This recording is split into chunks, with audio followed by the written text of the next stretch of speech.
How's it guys, Munash here with more Alliance War. This is the third war of Season 22 and today I'm going with Quake, Nick Fury and Human Torch because, well, apparently he's been feeling a little bit left out and just getting bored, you know, chilling on the bench all the time. So yeah, I kind of told him that I'll try to use him more whenever I do get the chance to. And today I actually did need him for 2 fights. Alright, so let's jump on to path 1, and yeah, I think I'm getting pretty comfortable with this path now, although it's not really a difficult path compared to the other paths I've done at least, or maybe I just haven't had a very difficult placement on it yet. But I mean, Arc Overload, Vigorous Assault, and then the next one is Masochism. They aren't the most specific nodes, you know, you don't really need like a very niche counter for them. You can use a lot of different champs for it, so yeah. But anyway, first we have the Sabretooth on Arc Overload, Vigorous Assault, and yeah, I am Quaking this one because it's a very easy fight with Quake. She completely shuts down the node as if it doesn't even exist, and I actually didn't even know this prior to doing this fight. You know, I was going in and I expected him to regen at the start, but he just didn't do it. So I just carried on holding heavy, and I never saw Arc Overload or any sort of trace of it, not even that icon that is in cooldown for the entire fight. And yeah, that actually surprised me because she typically doesn't shut down abilities that trigger at the start of the fight. Generally the ability has to trigger when concussion is already active. But apparently Arc Overload is different for some reason, and I mean, I'm not really complaining. I just want a logical explanation with a bit more consistency on how these interactions work, because it's not like she's gonna shut down Hyperion's power gain or the window of opportunity stun node at the start of the fight, just to give a few examples. But here we are just Quaking Arc Overload like the node isn't even there. So it's a very straightforward Quake fight, and I could have done it with Human Torch as well. Probably could have gotten it down faster just because he can reverse the regen. But I'm kind of just saving him or preserving his health for the fights where I really do actually need him. So I'd rather use Quake because she takes 0 damage. Alright, and he's about to go down. One more Aftershock. And I can drop my heavy, and yeah, he goes down.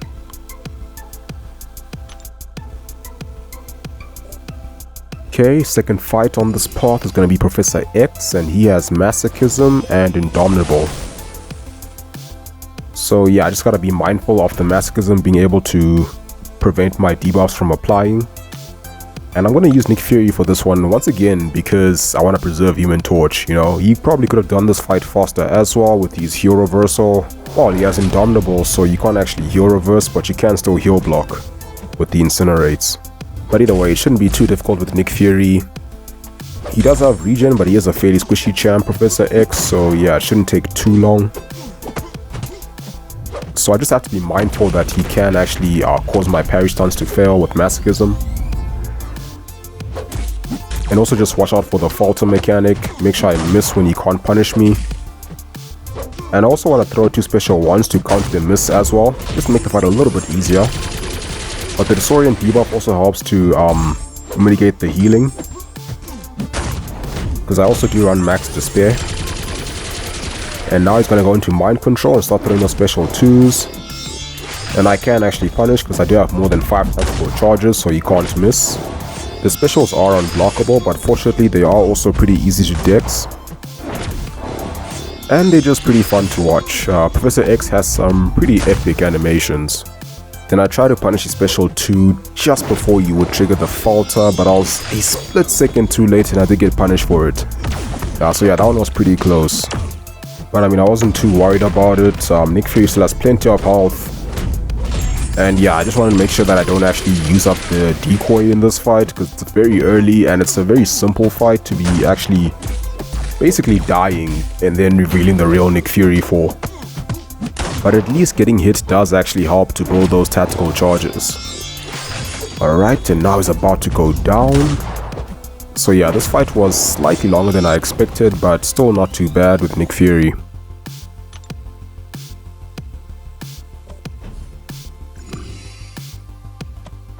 Alright, now let's move on to this Mephisto with Armor, Power Drain, and Strike Counter Fury. So yeah, this is a very simple Quake fight. She pretty much ignores all those nodes.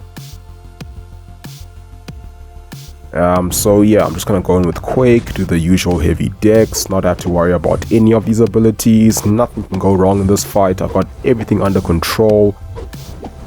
then I get hit. I actually take a full combo, which is very weird because he did do a 3-hit combo, so I evaded the last medium attack and then I dexed nothing, and then I got hit before I could actually evade the next attack from his combo, which has actually never happened before if I remember correctly. I don't remember that happening to me before. Ever since I started using heavy dex, usually you can just dex nothing after he does a 3-hit combo, and then if you're fast enough, you can still charge your heavy before they can actually throw in the next combo. So I guess I just wasn't fast enough. Shocking.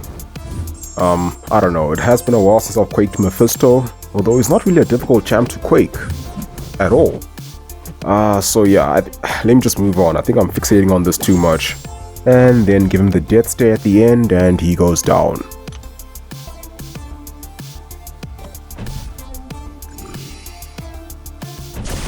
Okay, now moving on to section 2. On part 6 now, we have this Iron Man Affinity War with Rage and Enhanced Fury.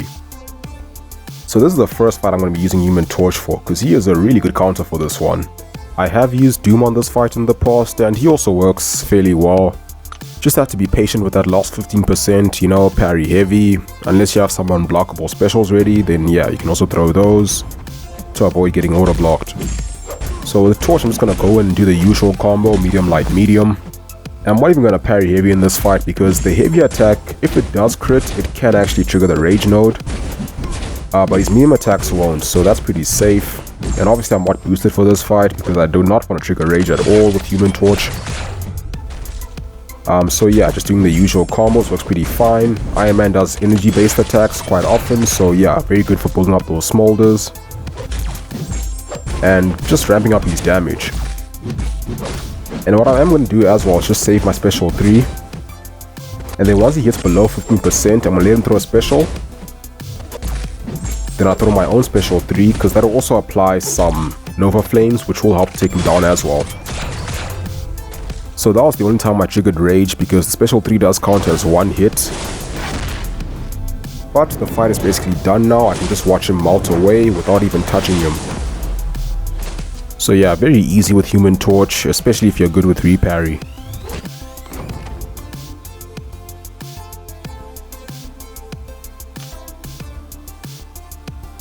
Okay, and now we have a rank 3 Storm Pyramid X on the Aggression Prowess and Power Focus 2 node.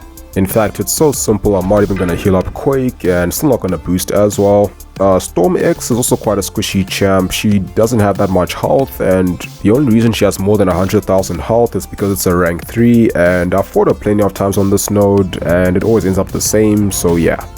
I've used Archangel on her a few times here, and the fight is actually usually longer than the Quake fights because she does glance quite a bit. So that just makes building up neurotoxins a bit slower. But obviously Quake doesn't get glanced since she doesn't actually hit the opponent, so yeah, it's another very straightforward fight with her. And I kind of like Quaking her, animation wise. She's pretty smooth, kind of reminds me of Taskmaster in a way. Very distinguishable medium attacks, like the way she swings her staff, and that light combo ender.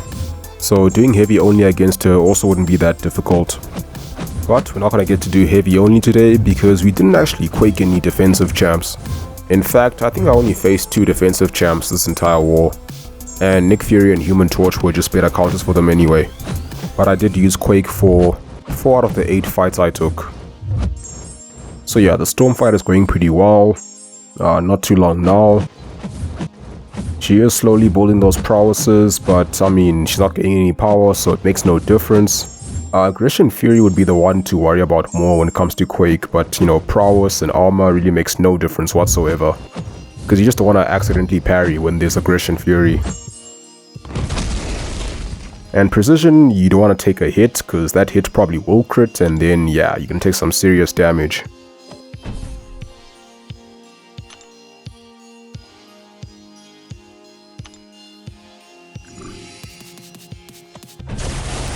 Okay, and the last fight of section 2 is going to be this Dormammu with Ebb and Flow Intercept, Redoubled Determination, and Crumbling Armor.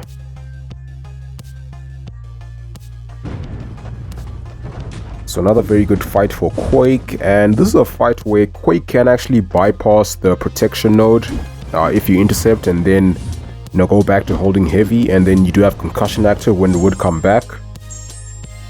But yeah, that's a little bit more complicated, especially against Dormammu, because he can cause you to degen when you do lose a debuff, and you don't have concussion on him. So yeah, I'm just gonna Quake this the good old fashioned way, nothing fancy, just a regular Quake fight, just a bit longer because of the protection. I am taking a 60% damage reduction.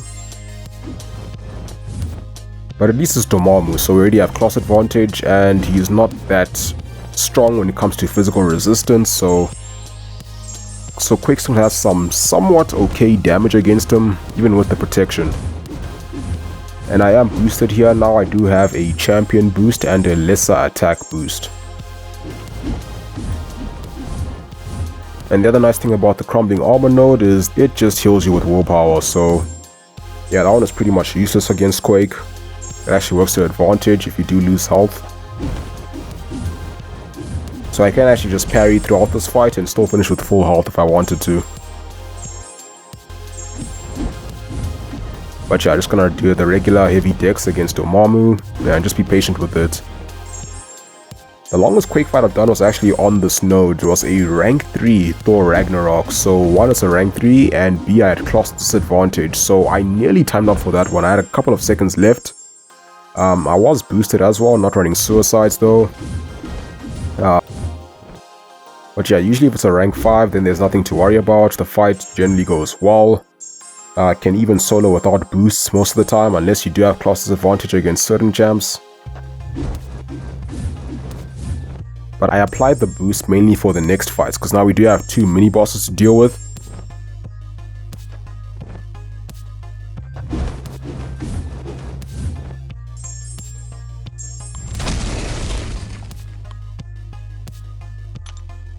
So first I have this Mr. Fantastic with Vigorous Assault, Recovery, and Indomitable.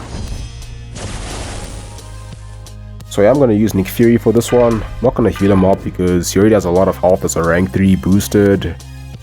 And there's still the real Nick Fury, who probably won't even make an appearance for this one because it's actually a very straightforward fight.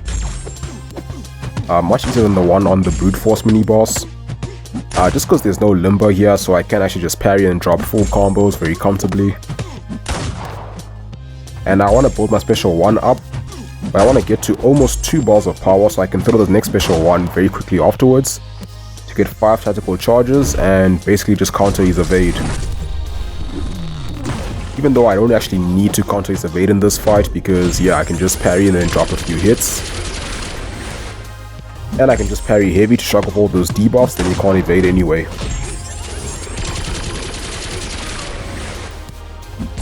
So yeah, it's a very easy fight for Nick Fury, and yeah, he's just a great counter for it.